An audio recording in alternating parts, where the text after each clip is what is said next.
This video has been sponsored by Affler and Retainful. Hi everybody, welcome back to another podcast of the One Shopify Podcast, the place where scrappy meets smart. Sponsored by our partners, Affler and Retainful, and I'm your host Aashika, and today we are talking about something that many founders, solopreneurs, and small teams can relate to. Growing your online brand without a big team or budget. Our guest today is a digital strategist who helped countless brands punch way above their weight by simplifying digital marketing and focusing on what actually delivers visibility, customer engagement, and conversions. Anna, welcome to the show. Thank you. Thank you for having me today. I appreciate being here. I'm glad that you're here. Thank you. Okay, let's start by busting some myths. What do most small brands get wrong about needing big budgets to succeed online?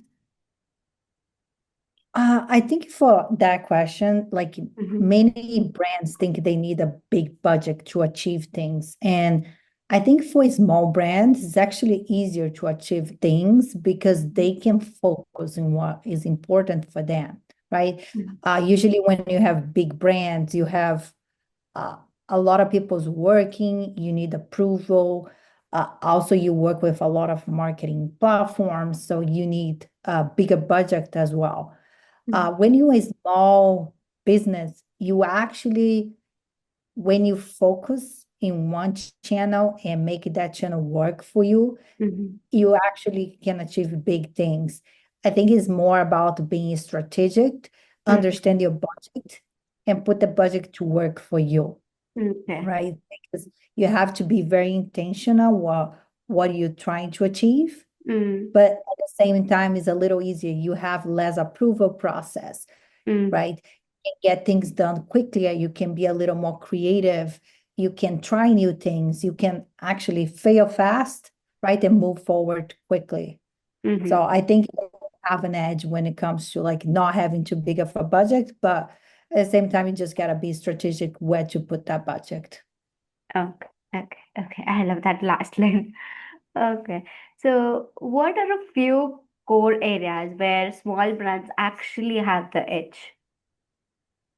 Uh, I would think there would be authenticity, right? Because small brands they can really drill down in what are their core goal, core message, be Mm-hmm. authentic, uh, use any leverage that they have to push content online. Is a little bit easier to get faster response, deeper connections, right? And it can also pivot quickly when you see a trend for a small business. It's easy to get on the trend, make it work for them, and move along. And also try new things and be more creative because when you don't have too many people to get throughout the approval process, you don't have too much rules in place, you can move faster. Mm-hmm. Mm-hmm. When I go through your LinkedIn profile and did a little search about you, I could see that you talk a lot about simplified marketing. And what does simplified marketing really look in the first place? I think a simplified markets can be a lot of things, right? But I think for a small business is like get out of the noise. There's too much Mm-hmm. noise around. There's too much thing going on. And when you really like focus and you try to simplify, though you don't need to put a huge campaign, right? Mm-hmm. You can focus in small things, get out of the noise, get a consistent strategy, and you can really optimize a few channels. Like let's say a small business cannot be in CTV, in Taboola, in other platforms. Maybe they're just in Google on Facebook, but Mm-hmm. they have the ability to really drill down in those channels, Mm-hmm. simplify the message. Also, because they don't have a huge customer base, they are more close to the customers to Mm-hmm. be able to ask questions, like simplify the strategy, really target what the customers want, the needs, Mm-hmm. right? and simplify the market, because when you know what your customers want and need, it's very easy to simplify a process and get straight to the point. So I think for this, small brands have a huge edge that a Right. lot of times don't know really pay attention or think about it. Sometimes they just think about, oh, I have a small budget and I Mm. have to stretch really thin. But I would say if you have a small budget, choose one channel. Choose a channel where your customers are, where they like to hang out, listen what they want. Go to that channel and really tell your customer what they want to hear from you. Yeah. That's really, a good piece of advice, I would say, because I could see a lot of people investing in all the channels, but they're not getting enough sales or enough returns from that. Okay. So diving into visibility, every brand wants it, but everyone can pay for every week. How can a brand grow visibility organically? Well, there's a lot of channels that you can grow organically, right? Like you Mm-hmm. can have a really good SEO show up well on Google. You can go to platforms like LinkedIn. Mm-hmm. You can go to Reddit, Quora. There is so many channels. They are not really monitor for a small business, or they don't even think about going there. But visibility organic is all about put good content that your customers want to hear, they are looking for, things people are searching for. So when you do some user generate content, it can really help your brand to get visibility. Mm-hmm. Creating blogs, create social media content, really engaged with that authentic storytelling. And these will provide your brand a lot of visibility. And there's a lot of channels right now that can really help business that don't have a budget or have a very, very small budget to really get some appearance and grow in those channels. Like Reddit is a great platform. People are there to have conversations. People are there to be authentic, to really try to solve a problem. So if you're a brand and you see that they are talking about the problem which your brand solves, Mm-hmm. join the conversation, get in there, uh, put some topics on for discussions, and tell your customer that you can solve that problem and Mm-hmm. how, explain exactly how you can solve their problem. Mm-hmm. Mm-hmm. Okay. And what role does content play here? And how can, teams do it with the whole creative department? Well, when you're a big brand, yes, it's true. You do have a huge creative department. You might have multiple graphic designer, but there is a lot of software, especially in the past few years, that really targets small business, right? Canva is a great example of. Yes, exactly. Canva came in the play and really helped a lot of people that had no design experience to be able to design, It's to be basically able a to have. lifesaver, I would say. Yeah, totally lifesaver. People were able to go choose a template, put their brand colors, their brand tone, really create that brand appearance with all the tools that Canva provided, right? Which before it was really hard. You have to have a whole team to come back with your brand Mm-hmm. strategy, to have your colors or align your logos, your fonts, and Canva really simplified that. And there's so many other platforms now too. Figma came in place. So for a small business, it's actually becoming easier, right, to Mm-hmm. have that brand presence right now because of all the softwares. Also with AI right now, it's a lot easier to have a content calendar, create your content, to stay on top of your content, uh, have more ideas for your brand, keep your brand tone, right? So it is becoming easier and easier. So if you really want to put your brand out there, all you have to do is find the right tools, and there's so many out there. Mm-hmm. Can you give us a quick list of must-haves for small teams? So you're talking about regular brands or more for Shopify? Because we know Shopify is a little different, right? If you're in Shopify, you're an e-commerce brand, there's Mm-hmm. definitely some tools that you must have, like, for example, for email platform, Majority of us use Klaviyo. For Mm-hmm. text message, we use Attentive. There's Mm-hmm. a few different softwares for e-commerce, but I would say one software that everybody probably use is Canva, right? Yes. Or that goes for everybody. I also have a project managed platform. Maybe it's a Notion, maybe it's a ClickUp that will Mm-hmm. keep all your projects organized. Those tools can be free for a small business to start, have the whole team in there until you really go to the point that you have to pay for. One of my favorite tools right now for AI and automation is Okay. N8N, sorry. They actually a great tool. I went to the hackathon in San Francisco, participate with them. Mm-hmm. What you can build in those tools right now, which Mm-hmm. was not possible a few years ago, is Mm-hmm. amazing. Before we Yes. used to have uh, Zapier for automations, but the problem with Zapier is like every little thing that you have to do, you had to pay for, right? So if you Yes. need to send a webhook, you have to pay for. It become very, very expensive really quickly. On NNHN, you can do everything. You can have your whole automation set up. You can set up everything local in your computer. You don't need to pay for anything. And Mm-hmm. this for small business to be able to automate the whole system, Mm-hmm. whether in Shopify, whether you in WooCommerce or Magento or any other platform, Mm-hmm. is just a time saver. You can automate your process, you can automate reporting, you can automate a lot of things that will save you time. Okay. Okay.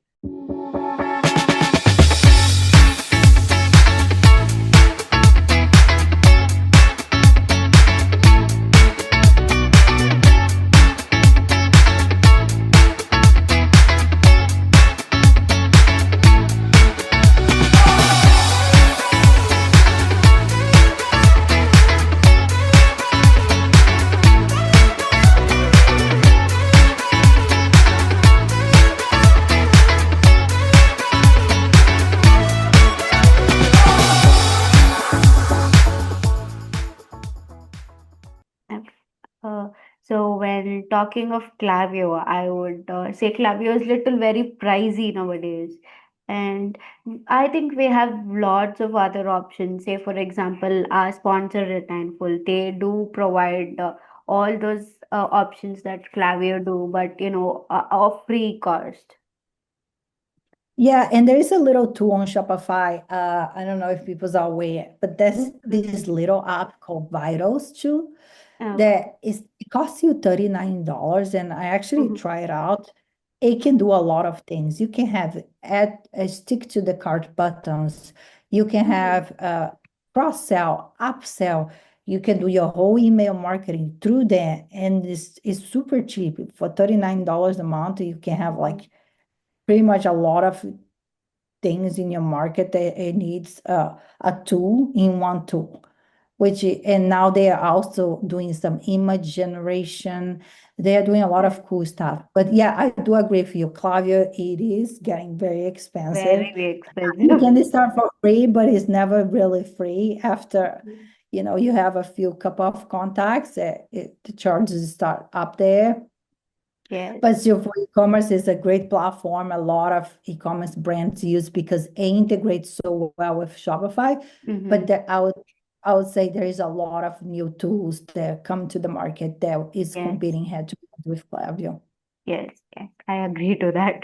Clavio is the biggest Yeah, master in the game, actually. for Uh, sure. and when talking about turning customers into buyers, we could see once a shopper lands on your site, how to one create a curiosity, especially when they don't have a giant sales or like a 20 product funnel. Yeah, I think like coming back to simplify market, right? Because sometimes we want to put too much things on a page, or sometimes there's not too much information on a page. Sometimes your funnel is too long. Mm-hmm. I say the first thing that we really need to look when optimize for conversion, that a lot of people don't pay attention is your checkout, right? Because you want people to be able to buy. Simplifying checkout and make it easier for people to buy with that they can with one click just pay through their phone, like Shopify Pay is actually a great tool that people should use and simplify the checkout. But when it comes to the page, you really need to figure it out what your customers are looking for. I like tools that will give you the heat map, right? I know heat map cannot be something cheap to have, but that little tool, the Vitals, they actually have a little heat map also in their tool that's free to use that can really tells you where your customers are clicking the most, what they are doing on the page, where do you need to push your content up? Because sometimes what you have your information that's your most important information. Sometimes it's in the bottom of the page. Maybe it's time to bring the information to the top of the page, right? Also use clear language. Try to not put a very difficult language for your customers. I feel like small brands, when they talk to their customers, right, they have the ability to really make their landing page attract those buyers and understand what they want.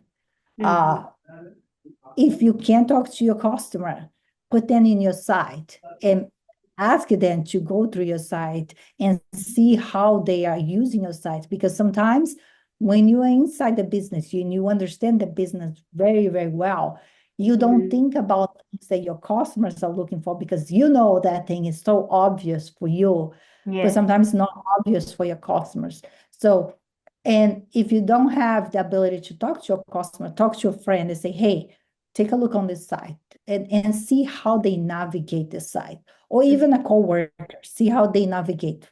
People navigate through sites is different. And observe 2 or 3 people's navigate to a site can be a huge open mind. I love to do that because I see people from my family navigating to the sites and give me some insights of like, okay, I'll do that, but this person went straight to this part, and maybe this part is not very well thought out yet, or there's not enough explanation, or maybe it's too much text and can be simplified with one image, right? You can cut the whole text and simplify with an image, or maybe have an infographic. I think communicate clearly with your customer. It is really important to drill down to the funnel, and also think about what are the actions that you want them to take on the page, right? Guide them. I think a lot of brands they don't do that, but when you think about your customers and how do they would buy the product or how you'd buy that product, and guide them how to find that product on a page, or going to the PDP, or making your mega menus or your menus very easy to navigate and be able to find cluster categories well together that they make sense. I think that's what makes like a complex funnel a little bit more digestible and easier for the customer to find where they want to be, because sometimes the catalog is too big. How do you put everything in a home page? It's impossible.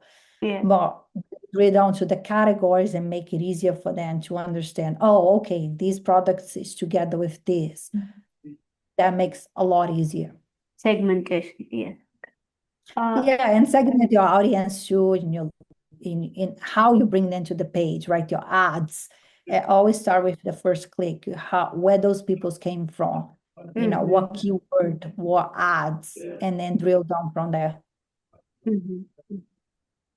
Sometimes I too feel that when I enter to a site, it's either like, too much of detail stuffed into it, or like very little detail. I should be on an expert level to understand the contents on the site. Yeah, there's a brand that actually does a really good job. The site is super simple. I don't know if you have heard about Jarvis Coffee.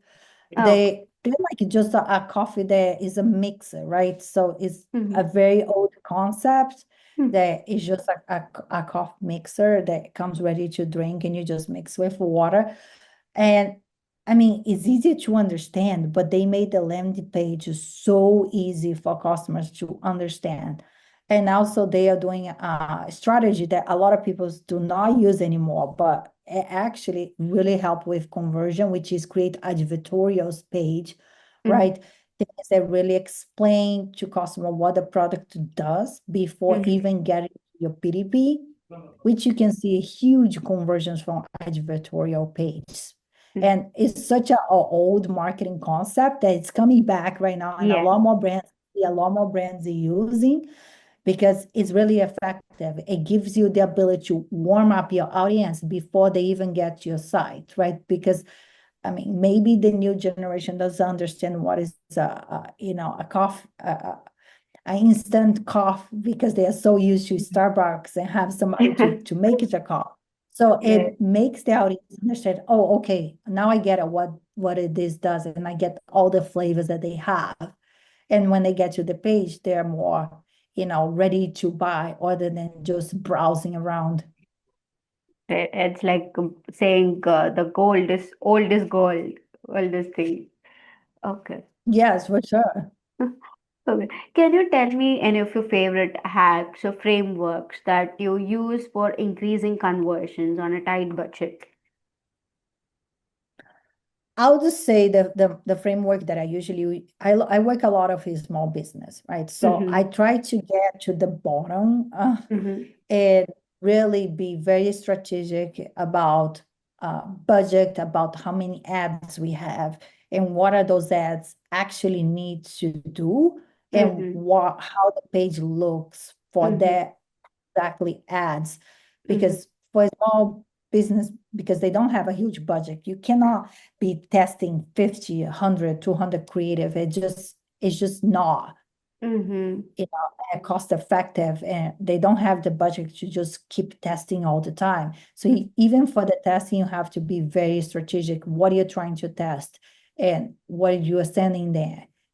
And I think getting your strategy before you even go to the ads platform, or even if you're free content, your SEO is really important. What are you trying to achieve with that piece of content?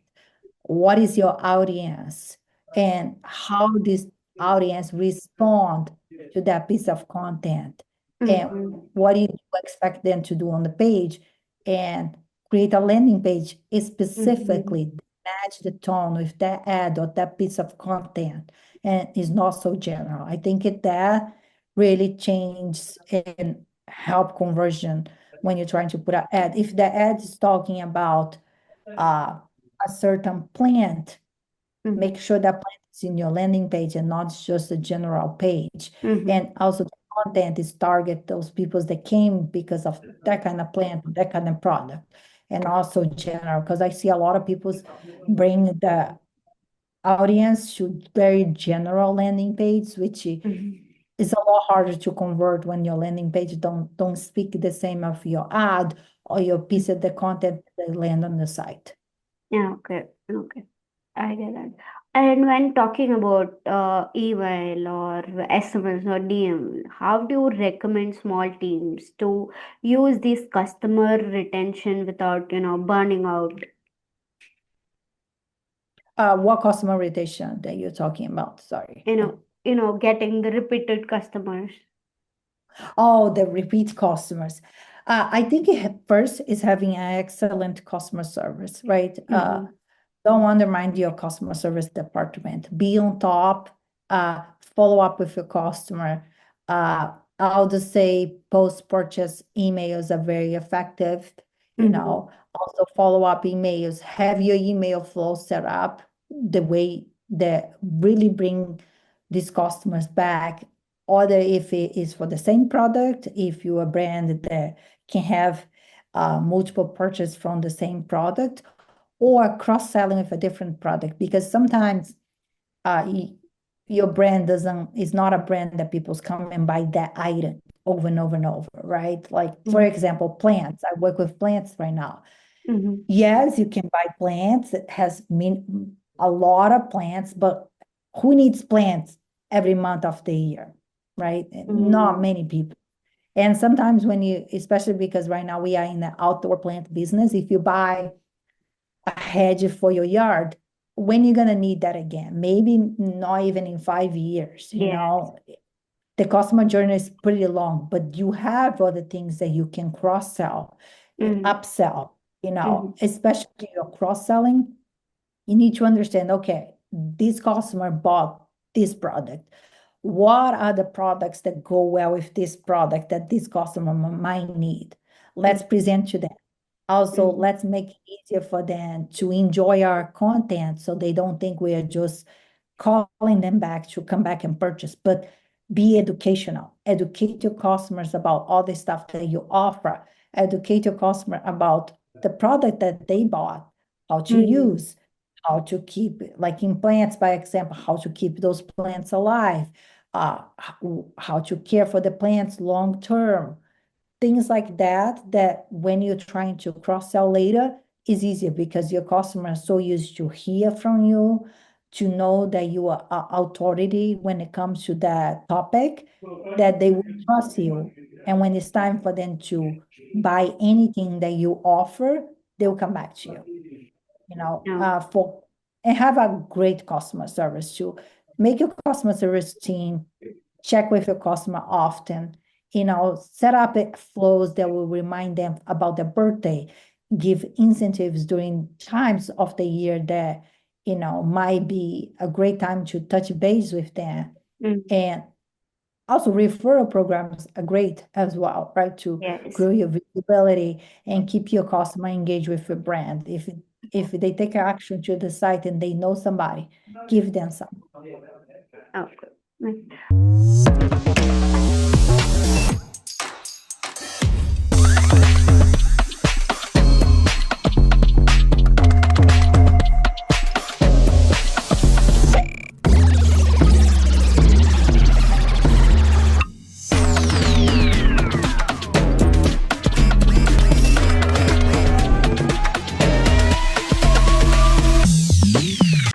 Yeah, I think like a lot of brands, they miss that telling how, say for example, in your plans, like taking care of plans or so. If I'm buying and specs, say I have to care and all those things, I think they miss out there. They don't touch the base again.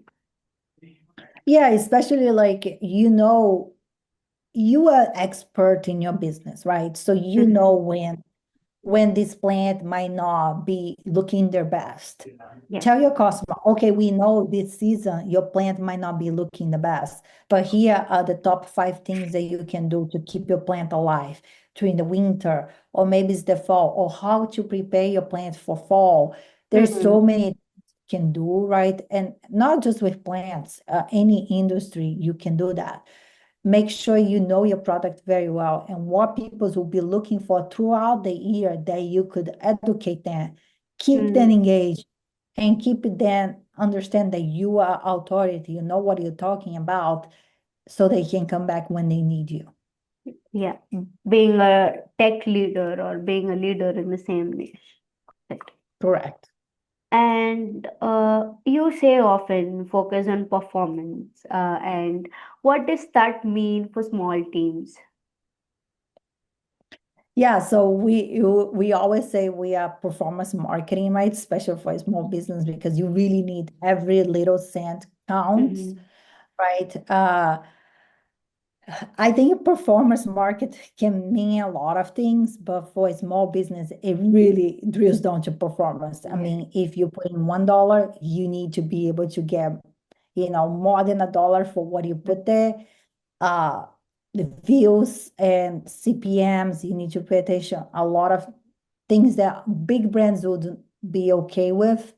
For a Mm-hmm. small brand, is more about, okay, what is your CPAs, right? Mm-hmm. What are your ROAS that you're achieving? Can you lower your CPA? What can you do to lower your CPAs? It gets more tricky because the budget's so low. But at the same time, you need to think about what is the impact that's bringing to your business, because some platforms, especially right now, it's hard to measure, right? And small business, usually they don't have the ability to track everything to the T, like bigger business will. Mm-hmm. But I would say start with setting up your tracking very well. If you're doing ads on Facebook, make sure you have conversions API set up. If you're doing Google, make sure you're passing all your conversions. You have your conversions API set up. You have your the right conversion set up. You have your pixel really well, and you understand pixel and you understand conversions. Because if you miss that, your whole marketing budget can be throwing down to the toilet really quick. So for a small business, they really need to understand uh, how to measure and how to pass your conversions and what you're getting for your budget. So it gets more tricky than for bigger business, because bigger business can do a lot of brand awareness campaign. They have more room to not be so performance based, but small business, they have to focus on what is these dollars bring me and how can I make this dollar go further. Yeah, okay, okay. And how often should these small teams be reviewing and optimizing their efforts? I would say for a small business, they have to be optimizing all the time. They cannot really sleeping on the clock because Mm-hmm. the competition is tough. There's a lot of right now, every single niche, there's so much competition, right? Yes, It's really hard to find a niche that doesn't have competition, low yes. competition. They always have to be optimizing. They always have to be uh, seeing what is on trend, what they can do, and also look at your competitors, what they are doing, because bigger brands spend big budgets. They test Mm-hmm. more.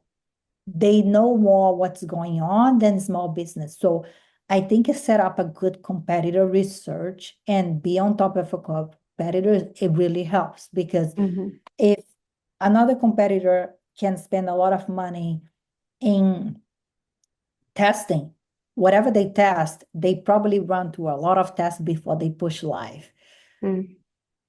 Be in a habit also to check your competitor page every day, because you can, if you're in marketing, you can see what is a test and what is not a test. Sometimes you go to the page look completely different next day.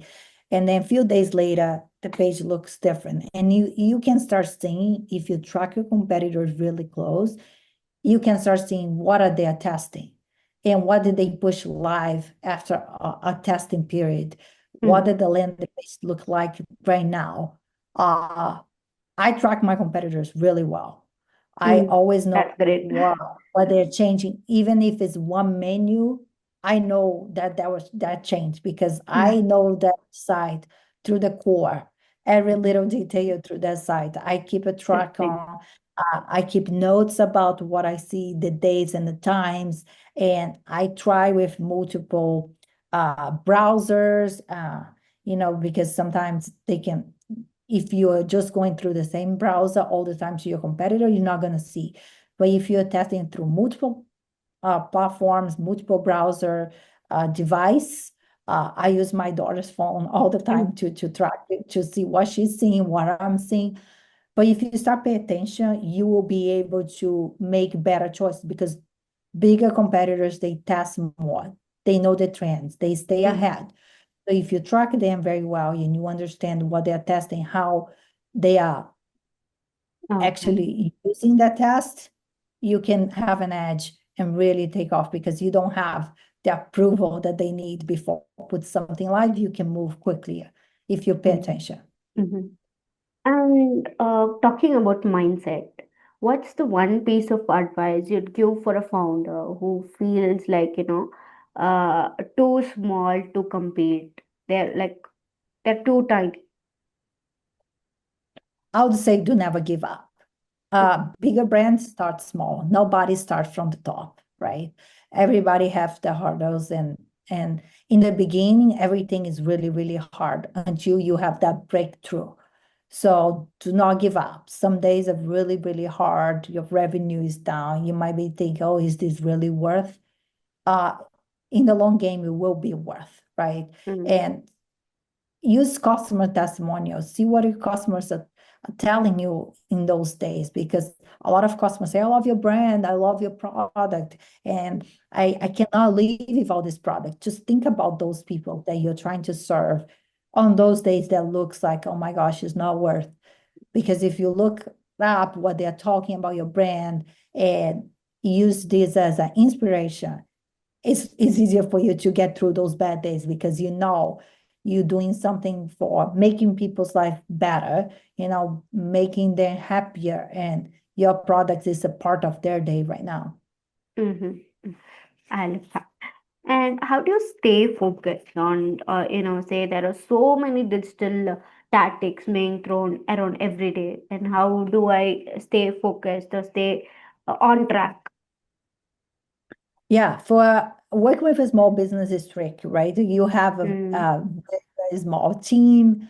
It's always chaotic. It feels yeah. like every day is it never ends. It looks like your tasks never ends. Is one thing after another, and you're like, oh my gosh, sometimes you just feel underwater. I'd Mm-hmm. say have a good project managed tool. Move through the task first, they're important, Mm-hmm. and take one day at a time. If you cannot get everything done that day, move the task and say, okay, this I couldn't get done today, but it's still really important. Let's put on a priority and have a priority list, because yes, some days feel chaotic, but not everything is 100% priority all the time. Make sure you prioritize what it needs to be prioritized, things that don't need, put in your list that can be taken care. Also, teach your team members how to do more stuff, wear many hats, because sometimes you don't pay attention, but people can do more than you think. Yes. Invite them for the conversation, ask them what they like to do. Because sometimes you'll be surprised. Sometimes your copywriter might want to do design and might save you to some time, and they can be amazed at that, or sometimes they just want to touch Shopify. They have been doing their job forever, but they want to do something different, and it can be a big help, because now you can spread your tasks along your team members. They are happy because they are learning something new. They are having the ability to touch a platform that they haven't been before. That maybe they want to have this as another tool for them in the resume or anything like that. Talk to them, see what they like to help as well, and this will make your life a lot easier and spread your tasks around the team as well. Okay. Okay. So we have come to the end of the session, and before we wrap up, I'd like to have a quick answers only round. For sure. Okay. So, what is the best marketing win on a $0 budget? I would say SEO for sure, in Mhm. organic social media. If you can be in organic social media and really make a difference and make content that attract your audience, it can be a light content that makes people smile. That will be a game changer for your brand. Go to those Mhm. platforms, look for viral contents, try to recreate them. You will find out that that is actually a great strategy. Okay. So, one tool you swear by. One tool I swear by. I would say right now, NAN is my best tool. Like I use this tool every day for Mhm. automations. It's free. You can Mhm. plug any AI tool that you wanted there, and it will skyrocket anything that you're trying to do your business, and simplify a lot of process for you if you can automate. So I'll definitely go check this out. You have mentioned it twice in the pod. Oh yeah, I use every day. It's like my best friend right now. I try to automate as much as I can, because we are a small team and a lot of things Mhm. sometimes fall through the cracks. But when you automate stuff, you take out of your plate and it's there. Unless the automation breaks, which not it doesn't break all the time, you're Mm. good. Yes. Okay. So, a marketing mistake that you wish more people talked about. Uh, I would say I had some big marketing mistakes, to be honest with you. And also when setting up in budgeting platforms Mm-hmm. and double check budgets, I don't think people talk much about it, but I had some big mistakes. I had one that we are using CTV, and Mm-hmm. the CTV was so hard to set up that I did not notice very well. Mm-hmm. The budget that I set for the monthly budget went actually for the daily budget. And it was Oh. just like, thank God I caught that on time and didn't spend much. But I'll tell you, Mm-hmm. when you're tired and you have a lot of things in your plate and those platforms are not very well explained how they do the budget, Mm, especially when exactly. you have it was just like, and a lot of people made this mistake. Sometimes you like typing so quickly, and instead of you put the monthly budget, you put the daily budget, Tell about. and you don't look it back. Yes, I had one instance that I was like, oh my gosh, I just spent this much money. Thank God was profitable and wasn't a Mm-hmm. big deal. But I'll just say, whenever you putting your ads out there, especially when you're in a lower budget, make sure you double check your setup and make sure your budgets are correct, because one little mistake can cost you a lot. And Yes, a lot of people do not talk about much, but I know a lot of marketers that had the same mistake I have done happen it. to. I think all of us, we don't talk much about, but some way Yes, or another, we put one extra zero or, two, and it yes, just like don't pay attention. And the platform just go. They don't yes. ask you twice at your budget. Now there's a lot of more guardrails in some platform that Mm-hmm. they ask, are you really sure you want to put this budget? Is Yes. 3x what you usually spend, but before it used to be like that. But yeah, I think that was one like my biggest market mistake, sure. Okay, so we have talked about the mistakes. So let's talk about the success. What's the one, favorite success story from a tiny team? I think it's the ability to do things faster and really like be creative, right? Because when you have a small team, everybody has a voice. Mm-hmm. Everybody can get their input, everybody can be heard. And a lot of great ideas come with when people talk their mind and they are more free to speak, and then their ideas are more likely to turn around in a campaign because there's not too much approval process, right? You're a Mm-hmm. small team, you put your ideas out there, things can move quickly. You don't need to like wait for 20 departments to approve. You can Yes. just get it going. I feel like we had put some really great campaigns in such Mm-hmm. a short period of time that did super well, and using the team members' idea, right? Like and also people that been in the company sometimes for a long time, maybe it's not even in the market department. They are in other Mm-hmm. departments. They had an idea and the idea was great. And we took from marketing and then we it put in play and actually did well, because sometimes Great. listen to other departments. They might be there for a long time. They might see things in a different angle, get people's idea, and then put those ideas to work. Yes, different perspectives would help create. Yes, Yeah. So Anna, this was amazing and it was also empowering. And you have made it clear it's not about how much you have, it's how well you use it. And for everyone listening, and Anna drops wisdom daily on LinkedIn, and you can find more at her website. And yeah, Anna, thanks for coming to the pod. I really had a great time with you. thank you so much for having me, and thank you so much for letting us speak about small business, because there is a lot of people out there that has a Yes. small budget that they think that it will be hard for them to make. Mm-hmm. And to be honest, just put yourself out there, go to the free platforms, do a really good job in your content, listen to your customers, listen what they want from you, and just create content that will engage them. This will give a huge edge, and you know, sooner than later, you'll be competing head to head with big brand as well. Yes. So let's all wish the best for the small business owners. And For sure.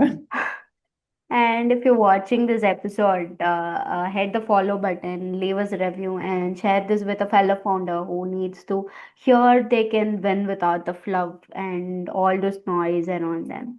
And until then, keep it simple, keep it smart, and keep it scaling. So, yeah, thank you all. Thank you, Anna. Thank you so much for having me. I appreciate.